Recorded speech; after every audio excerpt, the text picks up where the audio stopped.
So, good afternoon to all, and welcome to lecture number 23. So, today we are going to start chapter number 4. The title of the chapter is High Level Computer Vision, and in which, we'll be studying the object recognition. Some part of this one already we have studied in last semester in machine learning. So, I'll just take that part in a very short, and the part which is not covered that we'll cover in this topic. Okay.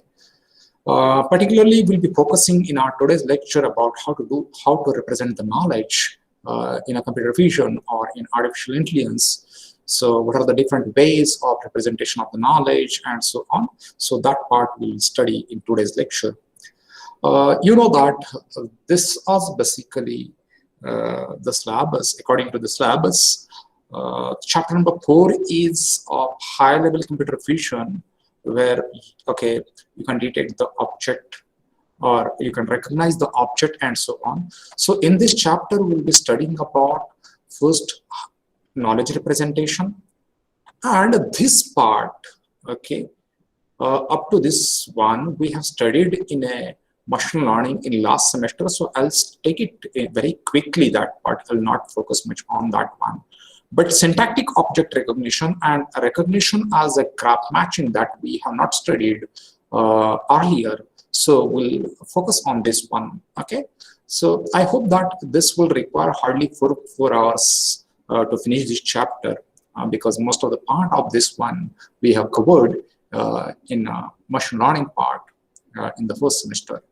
So we'll be talking about the knowledge representation and the review of statistical object recognition, base classifier, K-NN classifier, hierarchical and non-hierarchical approaches, and then clustering technique. Already we have studied that one, and then syntactic object recognition and recognition as a graph matching. So as I said that this part I'll take very shortly. Okay, because already we have covered. So today we'll start about how to represent the knowledge, what is meant by knowledge and so on, and what are the different ways for representation of knowledge in a computer vision and so on. So you know that in a computer vision, no recognition is possible without knowledge. Okay. Now, what is meant by knowledge, what is meant by information, what is meant by data, what is meant by wisdom, and so on. So basically, data is large in size, so it may consist of your numerical data or your text data, your audio data, video data, or any kind of data will be there. So or images or objects and so on. So individual facts and figures or signals measured and so on. So everything is nothing but the data. Now, from this data, by adding the context, we get the information. Okay, so the size of information is less as compared to the data, where this information is organized, structured, categorized, and this is useful and condensed and calculated from the data. Okay, so generally you know that information in terms of this one mathematical representation, so it is nothing but the inverse of probability. So 1 by pi, you know that if the event is having more probability, then its information is less. But if event is having less probability, then information in that is more, because that event is happening rarely. So mathematically this information is inversely proportional to the probability, and this information is derived from the data by adding the context, and then you get this information which is in the form of organized, structured, categorized, useful, and condensed and calculated. Whereas the data is individual facts or figures or signals or images or objects or measurement, or it may be in the form of audio, it may be in the form of video, it may be in the form of images, it may be in the form of text, graphs, and so on. So data is large in size. From that data, we derive the information, and from the information, by adding the meaning in that, we get the knowledge. Okay, so here in computer vision, basically, okay, we are now trying to study how to represent the knowledge first, and then after that we'll go for wisdom, that is understanding or recognition or interpretation or integration or so on. So that is nothing but wisdom. So information plus meaning, that will derive the knowledge, and this knowledge is in the form of idea or in the form of learning or in the form of notion or concept. Okay, and synthesized or compared or throughout discussed and all those things. So those things are nothing but the knowledge. How to represent this knowledge in a computer vision, that we will study in this lecture. Okay, and from this knowledge, if you add the insight in that one, you will get the wisdom. Okay, where you can understand the things, okay, recognize the things, predict the things, and so on, or integration, or you can apply or reflected upon, or it is actionable things or accumulated things or principles or patterns or decision making process and so on. So object recognition here is final thing in this, or interpretation, or this one even, okay, telling the story from the given scene and something like that. That is the basically wisdom and so on. Or okay, recognizing the object, like for example, this is the mobile class or this is the class and so on. So basically you get the actionable things in that case. So that is nothing but the wisdom. So object recognition comes here, and knowledge representation comes before that one. So in a computer vision, basically no recognition is possible without knowledge. So knowledge is important in a computer vision for recognition purpose or understanding purpose or interpretation purpose and so on. So decision about the classes or groups into which a recognized object are based on the knowledge. So whenever, okay, you are developing, suppose for example, object recognition system or object tracking system and so on. So this is possible only when you have a good set of knowledge. So decision about classes or groups into which recognized objects are based on such knowledge. And knowledge about the objects and their classes gives the necessary information for the object classification. Means, see that in machine learning part, we have seen that feature extraction. So but in that case, we have studied only the low-level feature extraction, like for example, extraction of color features or extraction of texture features or extraction of shape features and so on. But these features, these features can also form the knowledge basically, but these features are at lower level. Okay, so there are also some of the features which are at higher level, so that we will study in this basically. So decision, so knowledge about object and their classes gives necessary information for the object classification. So knowledge is nothing but the feature basically in computer vision language, but these features may be low-level feature or mid-level feature or higher-level feature and so on. So this feature should be very good, then your recognition process or prediction process will be successful. Otherwise, you will get very less accuracy or very less efficiency in recognition and so on. So both specific knowledge about the object being processed and the hierarchically higher and more general knowledge about object classes is required in this case. Right? So I hope that you have understood the pyramid of data, information, knowledge, and wisdom. Is basically from the data you are getting the information by adding the context, from information by adding the meaning you get the knowledge, and from the knowledge by adding the insight you get the wisdom. In a computer vision language, I'll tell you this is nothing but the objects or images or videos or one-dimensional signals and so on. So from that you are getting the information or a probability or one by probability and so on. so which is in the organized or structured or categorized or useful in context and calculated form, and from that one you can add the meaning. So here basically feature extraction will be done, that will be at the lower level feature or middle level feature or higher level feature and so on.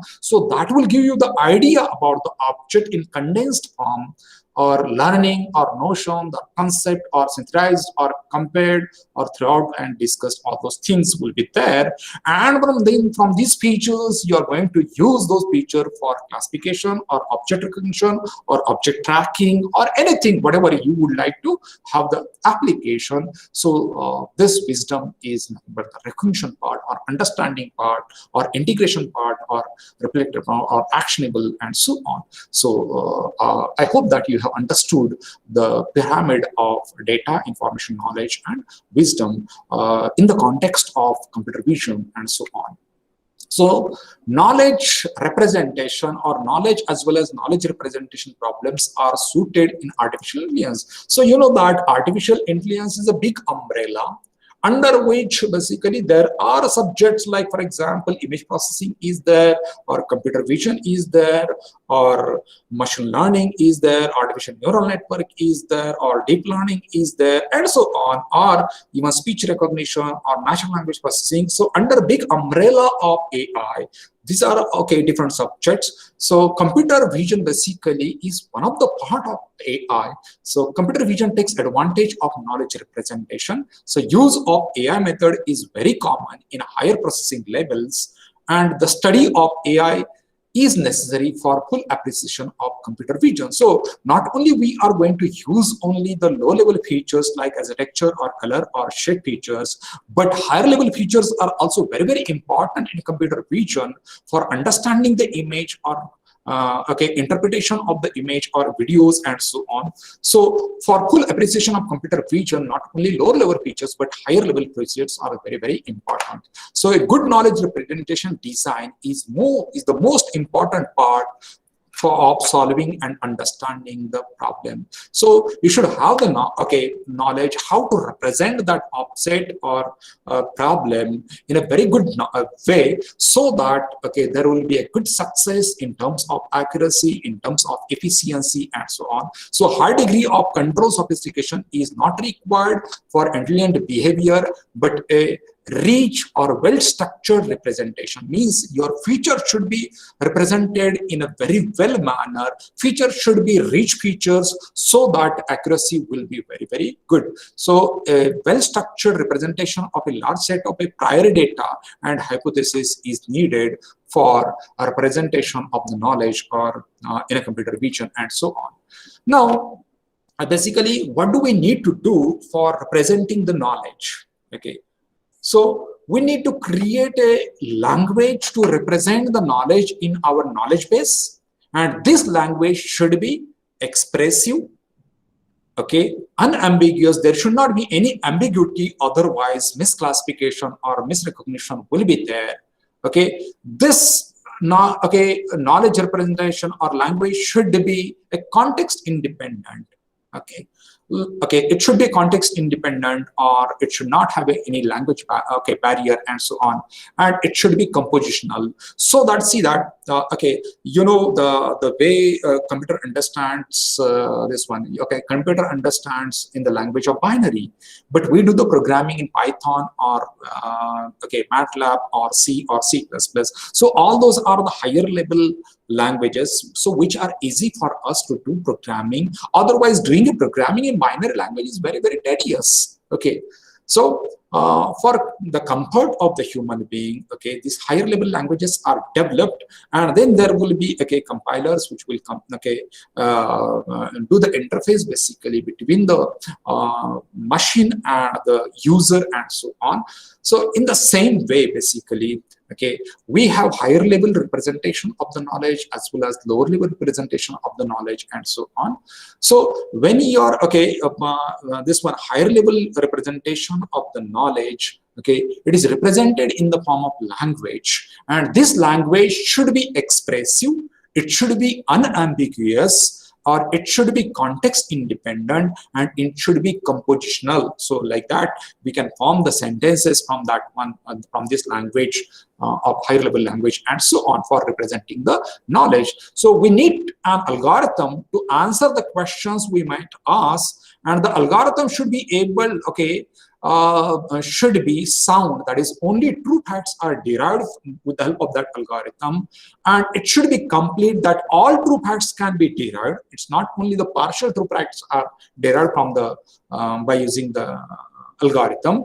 And this algorithm, whatever we are going to develop, this algorithm should be efficient. That is, we call or ask a question and we get an answer in a reasonable time. Is basically the computation complexity should be less in that case. Otherwise, if it is too much complex, and then if it is required too much time for solving that problem, then it will not be efficient. So if it is giving you the correct solution and very quickly, then that algorithm is said to be a good algorithm. So whenever for knowledge representation, for higher level knowledge representation, we are going to use the language, and this language should be expressive, it should be unambiguous, it should be context independent, and it should be compositional. And whatever the algorithm which we are going to develop for that one, so this algorithm should be sound. That is, only true facts are derived from that algorithm. It should be complete. That is, all true facts can be derived. It's not only partial true facts are derived by that algorithm. And it should be efficient. That is, we ask the question and we should get the answer in a reasonable time frame, and so on. Now, the terms which are used for representing the knowledge is like, for example, a logic language consists of semantics and syntax. So what is meant by syntax, and what is meant by semantic, and what is meant by representation?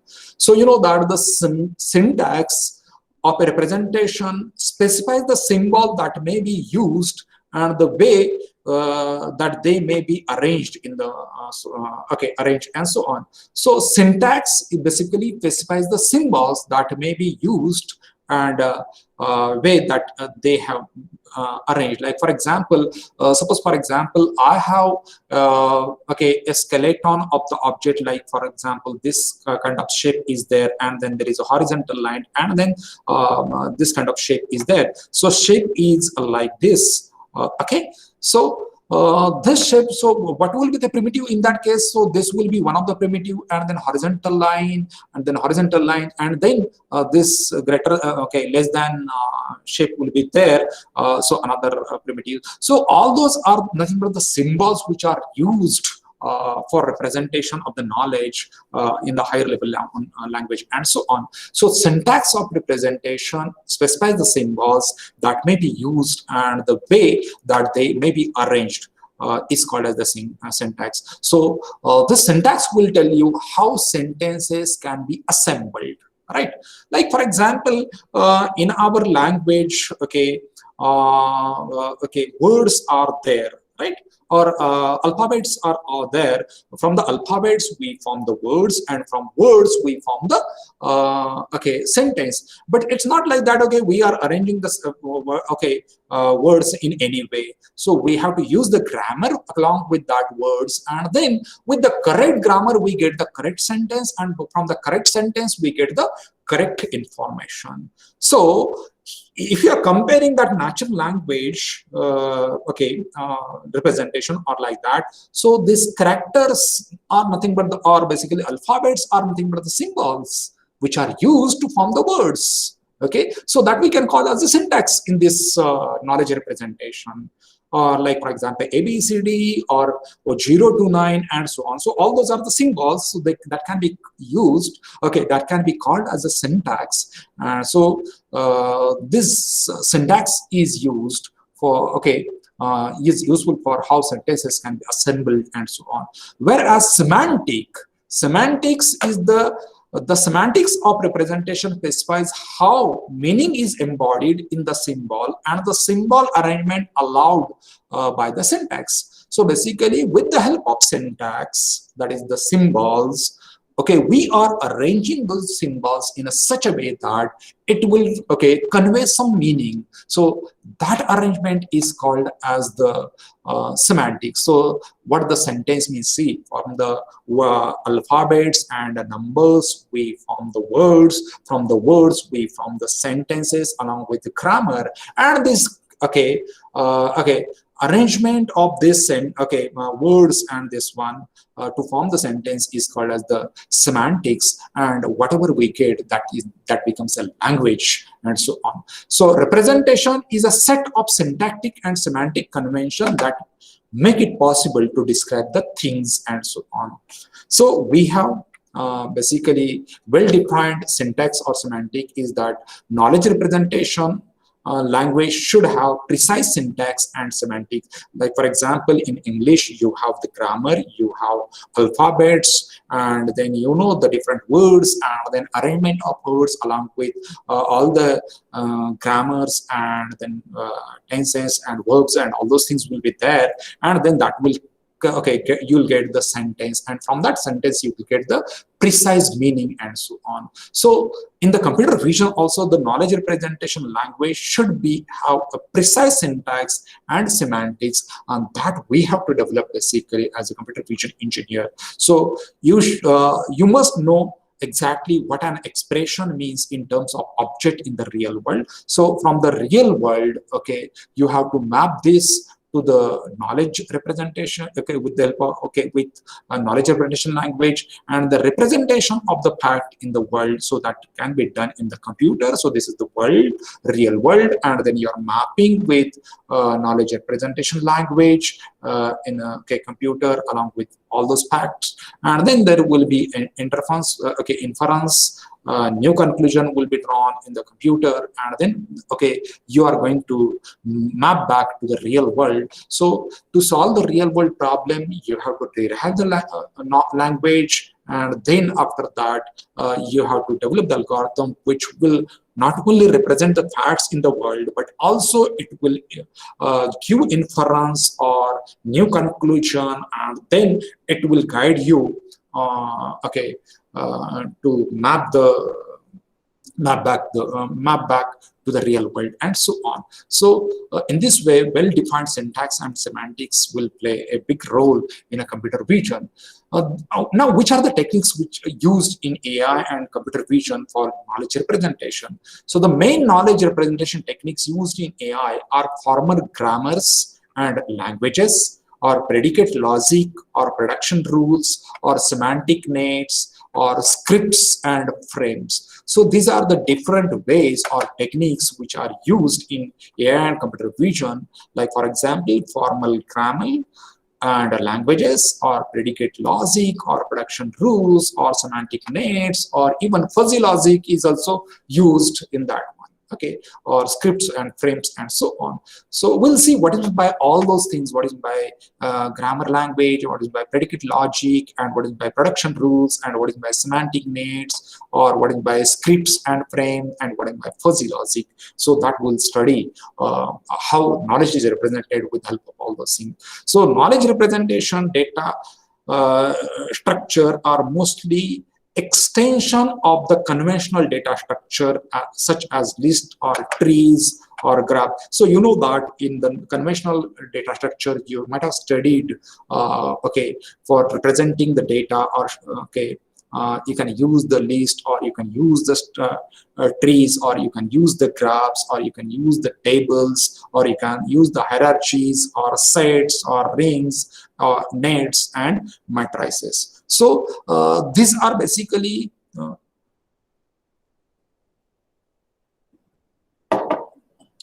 okay. These are the ways of conventional data structure. So knowledge representation just is an extension of all those things in a computer vision or AI.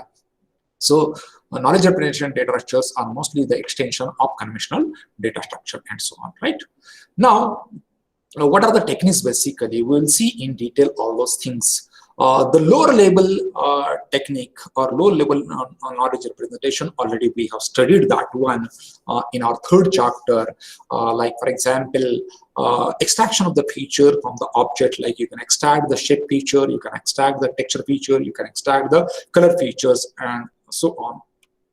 So those okay, features and descriptors are called okay, as a low level knowledge representation technique, and so on. But sometimes, okay, it is not possible to represent the complicated things or complex things with the lower level features and so on. So in that case, you have to use the higher level knowledge representation techniques. So higher level knowledge representation techniques are like as a formal grammar and knowledge or predicate logic can be used for higher, okay, in the higher level knowledge representation, or production rules or semantic nets and frames and scripts. Frames and scripts are almost same, or fuzzy logic is also used. So these are the technique for higher level knowledge representation in a computer vision. So knowledge representation data structures are mostly extension of conventional data structure, as I said, such as list or trees or graph or hierarchy sets or rings, nets, and matrices. So these are the lower level representation of the knowledge by using features like as a texture, color, shape, and so on. We have already discussed that there are several ways of extraction of textural features, whether it is local method or global method. Similarly, color-based approaches are there. Shape also we have discussed about contour-based approach or region-based approach, or even graph techniques we have used for low-level this one. In case of higher level representation of the knowledge in a complex problem, we have to use the formal grammar and knowledge.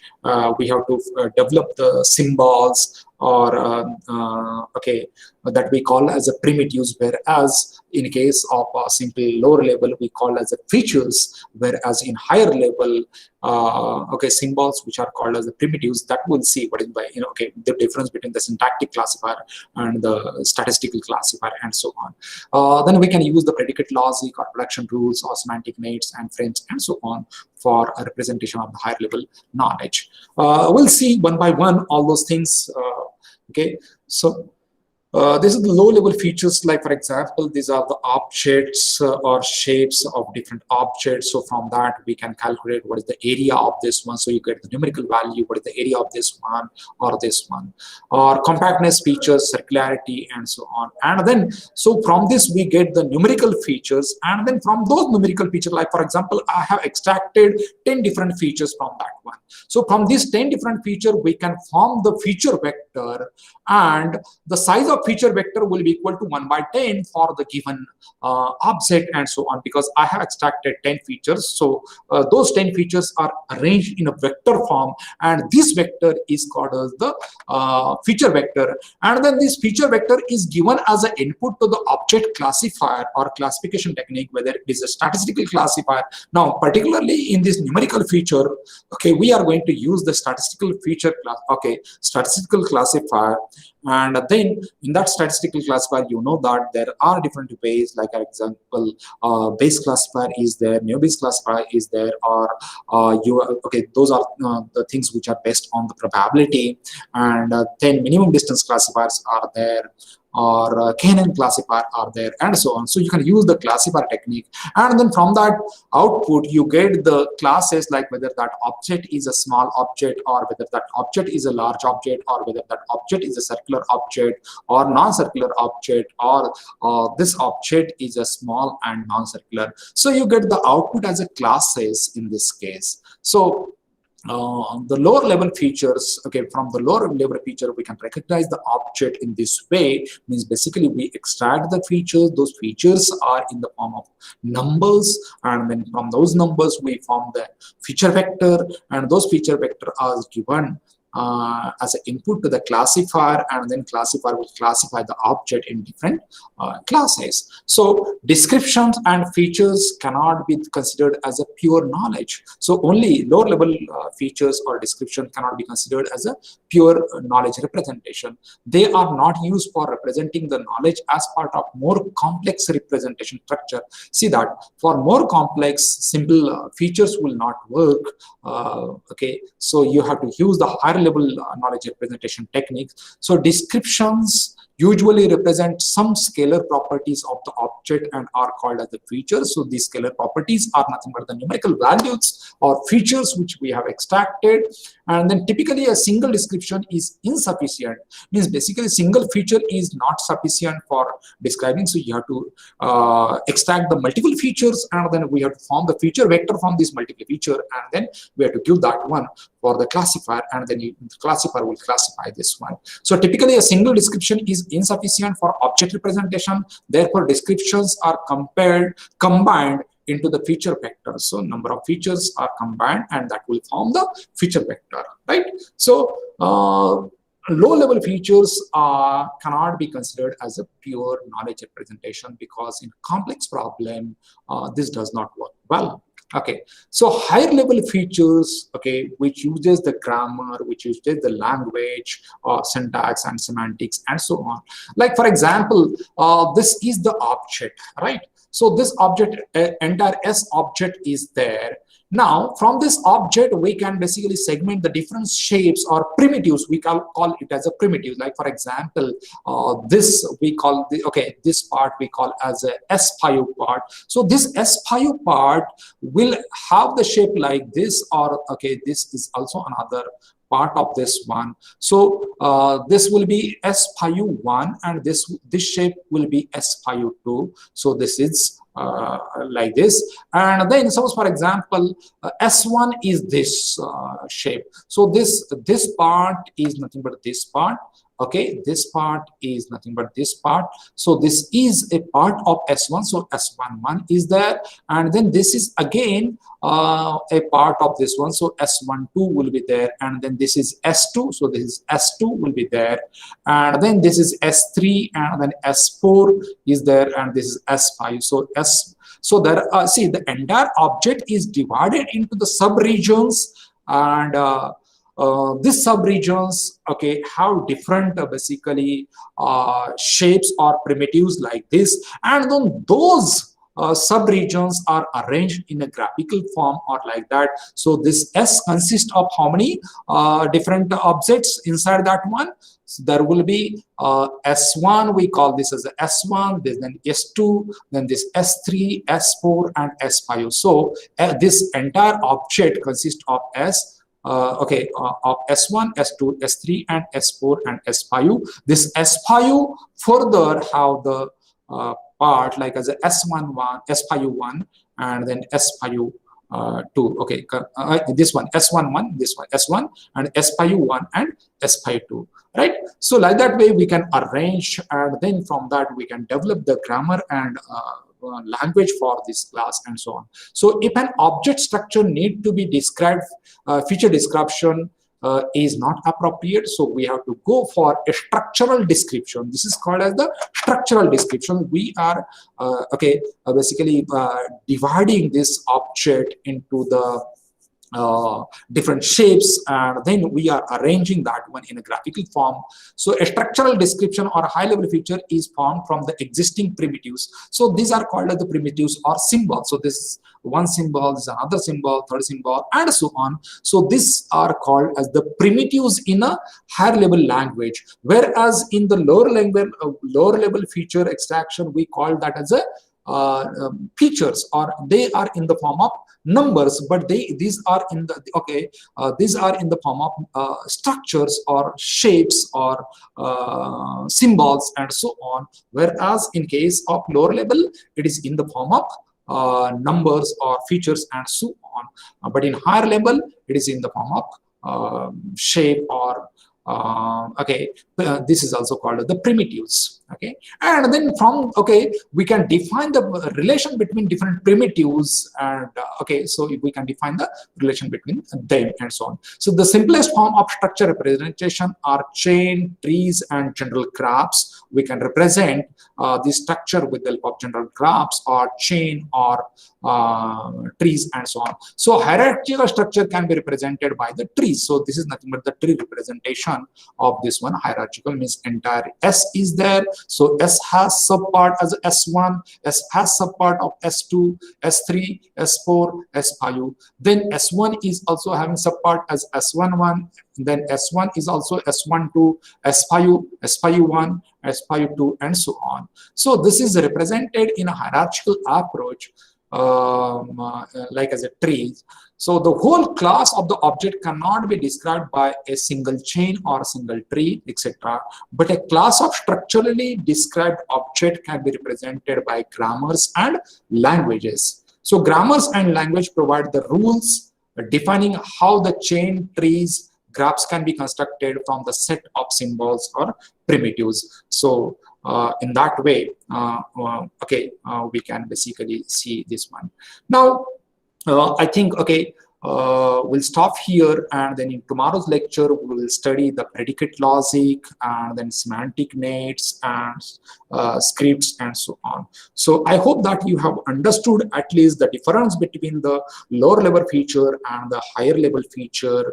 And in lower level feature, particularly, we use the numerical features. In the higher level feature, higher level features, we extract basically primitives or symbols, and those symbols are arranged either in the form of trees or in the form of chain or in the form of graph and so on.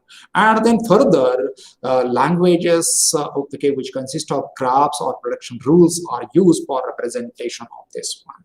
So this is the main difference between the lower level knowledge representation and the higher level knowledge representation. In our tomorrow's lecture, we'll continue how this higher level knowledge representation is represented with the different techniques, like as a production rule or fuzzy logic or semantic nets and so on. So today we'll stop here. Thank you very much.